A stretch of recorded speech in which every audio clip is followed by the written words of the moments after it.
This will be the initial burn in the Hasty Bake 250 revision. I am going to light in a chimney, as you can see right there. I'll be using the Hasty Bake fire starter gel. I've lined the ash pan with aluminum foil for just ease of cleanup. I will be putting the fire gel in the ash pan and starting my chimney. Now, totally cool, totally fine to put your charcoal lump or briquettes in the fire basket, put the gel on the ash pan and light it up that way.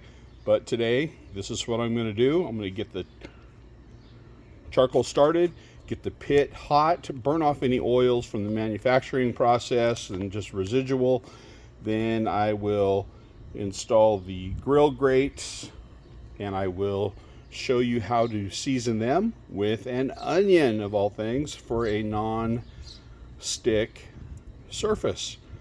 There's science behind it, folks, but this is what we're doing. Come along. Lid off, chimney over.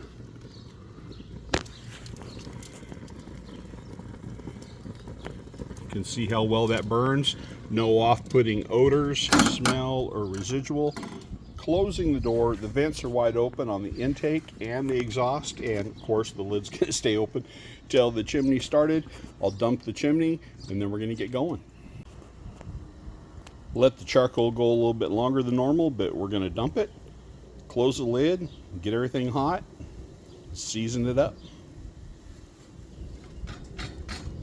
after I get gloves on.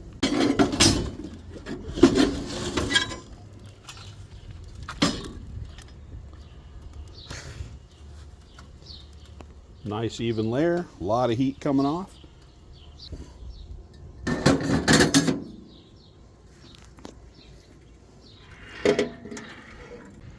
And this is how you season new grill grates.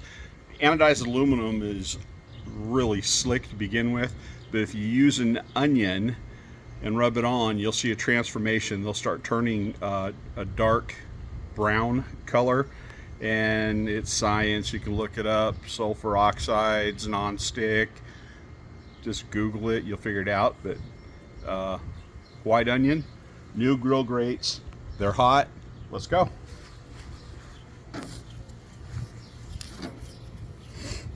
So you just rub it back and forth,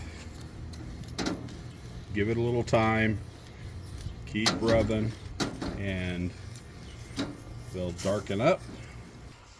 And here's our darker colored seasoned grill grate using an onion. So the other tip I have, a lot of people just spray the heck out of their grill grates with duck fat or non-cooking spray or whatever oil they use. There's absolutely no reason to put oil down in the valley. It just makes a mess. So I saturate a paper towel, fold it up, and I rub it just on the top of the rails. Just a light coat is all you need, and that will create a very non-stick surface, just like that. And that's how you season brand new grill grates. And this is the Hasty Bake 250.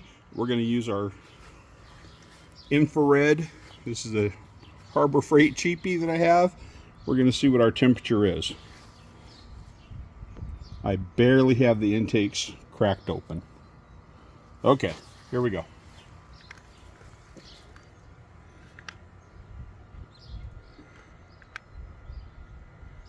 $500. That's 500. 540. 535. 545. So let's see if we can adjust and get to about 600. And that's where I'm going to run the intakes. I have the back exhaust pinwheels pinched back to about that level, just to apply a little back pressure in the convection heating of a Hasty Bake. Hasty Bakes are known for convection heat, and we're going to get it up to 600, adjusting it, see what it does.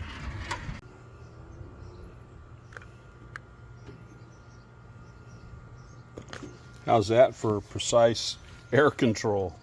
Yeah, this is a great upgrade to this grill. Pretty awesome. This is the heat diverter. We're going to go ahead and put it in on the top shelf and see what we can get between the right side, which should be cooler than the left side, which will become the hot zone. All right, in it goes. There we go. Going to close the door and we'll come back and use the IR gun and give you a look. Heat deflector's in. I've closed off the intake and the pinwheel exhaust on the back side for my cold zone. This is my hot side. Let's open it up, shoot the top of the rails, and see the difference. 600 on the top of the grill grate on the hot side, and on the cold side 513, 520. So about 80-degree difference between the cold side or cooler side versus the hot side. Just moved the fire basket up to the top shelf. I have removed the diverter, heat diverter, and we're going to see how much temperature we picked up. So that is my first burn in and seasoning of grill grates on the Hasty Bake 250. Currently I have the fire basket on the top of the rail. My charcoal is, close to being burned out. It's been lit for 3 hours, and I'm still maintaining 600 degrees on the top of the grill grate. So competition tip would be, if you're running towards the end of your firebox, move it up to the top grate. I'm still maintaining the same temperature as I had with a full load on the bottom. So good job. This is going to be an awesome cooker. Tailgater, RV, camper, picnic, easy to transport.